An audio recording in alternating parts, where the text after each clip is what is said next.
Selamat pagi jemaat yang dikasihi Tuhan, dimanapun saudara berada. Kembali kita hadir di dalam renungan pagi pada pagi hari ini. Sebelum kita mendengarkan dan merenungkan kebenaran firman Tuhan, mari kita berdoa terlebih dahulu. Bapa di surga, terima kasih kalau pada pagi hari ini kami boleh bersama-sama dengan anak-anak-Mu mendengarkan suara-Mu dan merenungkan firman-Mu yang akan disampaikan oleh hamba-Mu. Tolonglah kami semua ya Tuhan, untuk kami dapat mengerti akan kehendak-Mu dan juga berikan kami kekuatan untuk boleh menjadi pelaku firman-Mu. Pakailah hamba-Mu ya Bapa untuk menjadi alat-Mu untuk menyatakan kebenaran firman-Mu. Di dalam nama Tuhan Yesus kami berdoa. Amin. Pagi hari ini firman Tuhan terambil dari Kisah Para Rasul, pasalnya yang pertama, ayat yang ke-12 hingga ayat yang ke-26. Saya tidak akan membacakan seluruh bagian ayat demi ayat, tetapi saya akan membaca sebagian ayat-ayat yang menjadi penekanan kita pada renungan pagi hari ini. Nah, saudara-saudara, peristiwa ini adalah kelanjutan setelah Tuhan Yesus naik ke surga. Ketika murid-muridnya menyaksikan dengan mata kepala mereka sendiri bagaimana Tuhan Yesus terangkat. Dan mereka juga ingat apa yang telah dijanjikan Tuhan kepada mereka. Yaitu Tuhan akan mencurahkan roh-Nya kepada semua orang-orang percaya. Dan ketika mereka menantikan dan menunggu waktu daripada penggenapan janji Tuhan itu, apa yang mereka lakukan ketika mereka tidak lagi ada bersama-sama dengan Tuhan? Di dalam bagian perikop 1 ayat 12 sampai ayat yang ke-14 dikatakan bahwa para murid-murid mereka sehati berkumpul, bertekun di dalam doa mereka. Seperti yang ditulis di dalam ayat yang ke-14. Mereka semua bertekun dengan sehati dalam doa bersama-sama dengan beberapa perempuan serta Maria, ibu Yesus, dan juga dengan saudara-saudara Yesus. Sambil mereka menantikan akan penggenapan janji Tuhan, yaitu turunnya Roh Kudus kepada orang-orang percaya. Mereka mengambil waktu untuk bersama-sama sehati berdoa untuk mendapatkan kekuatan dan juga tetap dekat dengan Tuhan di dalam doa-doa mereka. Dengan doa yang mereka naikkan, mereka memiliki suatu relasi yang begitu intim dan erat dengan Tuhan. Meskipun mereka tahu Tuhan mereka telah naik ke surga. Nah, saudara-saudara, bukan hanya itu saja. Salah satu daripada murid mereka atau rasul, yaitu Rasul Petrus, berdiri dan berkata bahwa mereka harus menggantikan daripada satu orang daripada rekan mereka, yaitu Yudas yang telah berkhianat dan telah bunuh diri sesuai dengan janji dan juga apa yang dikatakan oleh firman Tuhan seperti yang tertulis di dalam ayat yang ke-20. Sebab ada tertulis dalam kitab Mazmur, biarlah perkemahannya menjadi sunyi dan biarlah tidak ada penghuni di dalamnya dan biarlah jabatannya diambil orang lain. Jadi harus ditambahkan kepada kami seorang dari mereka yang senantiasa datang berkumpul dengan kami selama Tuhan Yesus bersama-sama dengan kami. Yaitu mulai dari baptisan Yohanes sampai hari Yesus terangkat ke sorga meninggalkan kami. Untuk menjadi saksi dengan kami tentang kebangkitannya. Nah, saudara-saudara, ketika Petrus berdiri di tengah-tengah antara murid-murid Tuhan dan mengatakan bahwa jabatan Yudas Iskariot yang telah ditinggalkan oleh karena pengkhianatannya dan dia bunuh diri, maka mereka harus menggantikannya. Dan hal itu sebagai penggenapan daripada apa yang dikatakan oleh pemazmur, ya, di dalam Mazmur 62 dan juga Mazmur 109 ayat yang ke-8, yaitu jabatan itu harus dipindah alihkan dan harus dilengkapi kembali. Nah, saudara-saudara, untuk menjadi pengganti daripada jabatan Yudas Iskariot yang telah ditinggalkan, maka ada persyaratannya, saudara-saudara.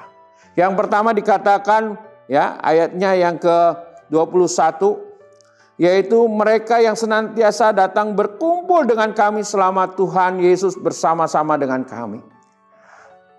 Orang yang akan menjadikan Yudas, dia mempunyai kriteria yang pertama, dia hadir dan dia bersama-sama dengan para rasul lainnya sejak dikatakan pelayanan Yesus.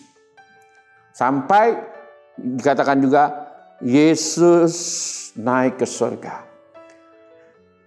Ya, pelayanan Yesus mulai Yesus dibaptis, dikatakan mulai dari baptisan Yohanes sampai hari Yesus terangkat ke surga.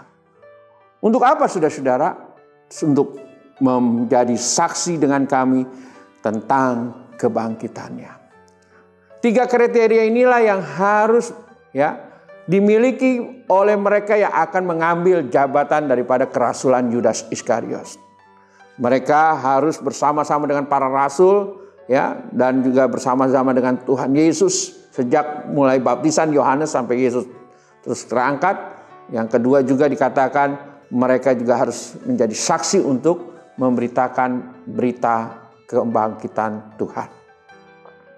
Nah, setelah mereka terus menyampaikan syarat daripada pengganti itu, maka didapatilah 2 orang.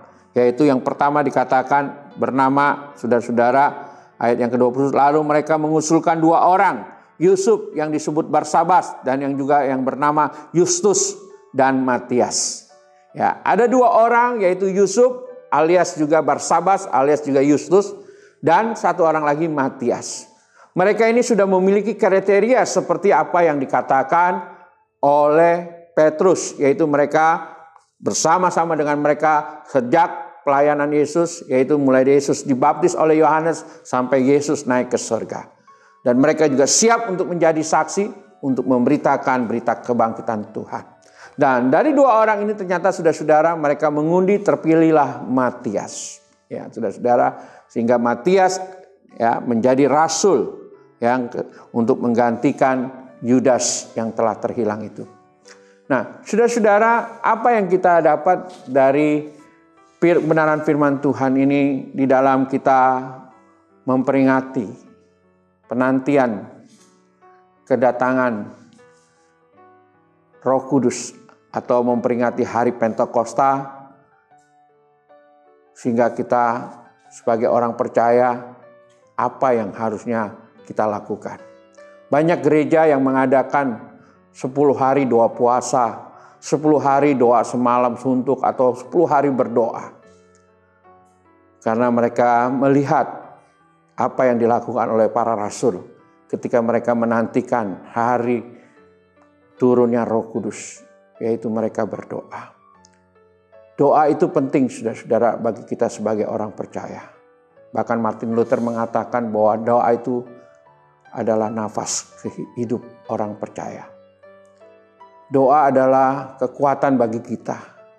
Ketika kita lemah, ketika kita bingung, ketika kita tidak tahu apa yang harus kita lakukan. Tetapi ketika kita bawa di dalam doa, maka ada penghiburan, ada kekuatan, ada penyertaan yang Tuhan lakukan di dalam kehidupan kita. Sehingga dengan doa-doa kita mendapat kekuatan baru dari Tuhan. Karena ketika kita berdoa, berarti kita bersandar kepada Tuhan dan menyerahkan kepada Tuhan untuk bertindak di dalam kehidupan kita. Dan mereka bukan hanya berdoa, mereka juga melengkapi daripada kekurangan dari pelayanan mereka, yaitu jabatan rasul yang telah hilang oleh karena Yudas Iskariot sudah mengkhianati dan dia telah mati bunuh diri. Sehingga akhirnya terpilihlah Matias untuk melengkapi daripada ke-12 rasul ini. Hal ini sangat penting saudara-saudara karena mempunyai suatu makna teologis dan juga makna yang sangat signifikan, yaitu ke-12 rasul ini untuk menjadi sebuah kesamaan dengan 12 suku Israel. Ya, sehingga Israel dan gereja mempunyai kesamaan, yaitu mereka adalah sebagai umat Tuhan. Israel dengan 12 sukunya dan gereja dengan adanya 12 rasul ini, ya, sehingga gereja boleh terus berkembang dan Tuhan pakai di mana para rasul menjadi saksi mereka. Oleh karena itu, saudara-saudara, jemaat yang dikasihi Tuhan, ya, beberapa hari lagi kita akan memperingati hari Pentakosta, hari di mana Roh Kudus dicurahkan. Roh Kudus yang sekarang diam di dalam hati kita, yang terus memenuhi hati kita. Biarlah terus berkuasa, sehingga kita diberikan kekuatan, diberikan tuntunan dan pimpinan, agar kita boleh juga siap di dalam menantikan kedatangan Tuhan kita, Yesus Kristus yang kedua. Sehingga kita juga tetap setia di dalam doa, karena kita tahu ketika kita berdoa, kita berdialog dengan Tuhan. Dan ketika kita berdoa, kita juga boleh mengungkapkan, mencurahkan apa yang menjadi pergumulan kita kepada Tuhan. Dan Tuhan menyatakannya melalui jawaban doa kita. Dan juga saudara-saudara, kita juga harus melengkapi pelayanan-pelayanan gereja Tuhan. Agar gereja Tuhan bisa tetap menjadi saksi, yaitu untuk memberitakan berita kebangkitan Tuhan yang sudah mengalahkan maut, memberikan kemenangan bagi kita orang percaya. Oleh karena itu, mari kita sebagai orang percaya, kita ambil bagian di dalam pelayanan. Kita lengkapi pelayanan gereja kita. Mana yang kurang, kita lengkapi. Sehingga dengan demikian, saudara-saudara, pelayanan gereja semakin efektif dan semakin banyak lagi orang yang dijangkau dan dimenangkan bagi Tuhan. Kita tahu memang saat ini pandemi masih terjadi di negeri kita. Tetapi itu bukan menjadi alasan bagi kita untuk kita tidak berdoa dan tidak melayani Tuhan. Sebab Tuhan yang kita percaya dan Roh Kudus yang diam di dalam hati kita jauh lebih besar dari masalah kita. Pandemi adalah masalah bagi kehidupan kita. Tetapi bukan berarti kita tidak bisa mengalahkannya. Kita bisa menang karena kita ada Tuhan. Oleh karena itu, mari kita tetap berdoa dan tetap setia melayani Tuhan. Sehingga dengan demikian pekerjaan Tuhan dinyatakan, kemuliaan Tuhan dinyatakan, dan banyak orang yang diselamatkan. Kiranya Tuhan menolong dan memakai kita untuk kita boleh tetap setia baik di dalam doa maupun juga di dalam pelayanan. Karena dengan demikian kita boleh disebut menjadi orang-orang yang setiawan. Tuhan memberkati. Mari kita berdoa. Terima kasih Tuhan atas firman-Mu pada pagi hari ini. Tolong kami ya Tuhan untuk kami boleh tetap setia di dalam doa-doa kami. Karena ketika kami berdoa, kami boleh merasakan kehadirat-Mu turun dan menjamah kami, memberikan kekuatan, penghiburan, sehingga kami boleh menang di dalam menghadapi segala masalah dan tantangan. Dan ketika kami berdoa, kami juga boleh merasakan bahwa Tuhan sungguh mengasihi dan peduli kepada kami. Karena Tuhan memberikan kekuatan dan penghiburan baru bagi kami, sehingga kami dengan kepala tegak, kami boleh siap menghadapi musuh-musuh kami. Tuhan ajari kami juga untuk kami juga boleh melengkapi pelayanan Tuhan yang masih kurang. Sehingga kami boleh ambil bagian di dalam pelayanan-Mu Tuhan. Kami tidak mau hanya menjadi seorang penonton, sebagai pengikut yang setia hadir di dalam ibadah. Tetapi lebih daripada itu kami menjadi pengikut-Mu yang melayani-Mu ya Tuhan. Berkati ya Tuhan pelayanan kami, berkati keluarga kami, berkati pekerjaan dan usaha kami Tuhan. Dan kami percaya Tuhan akan melindungi dan Tuhan juga menyertai dan memelihara serta memberkati baik keluarga dan usaha atau pekerjaan kami. Sehingga di tengah pandemi yang masih terjadi, kami masih bisa menikmati kebaikan dan kemurahan Tuhan di dalam kehidupan kami. Dan biarlah Tuhan tolong kami untuk kami juga ambil bagian untuk mendukung pekerjaan Tuhan.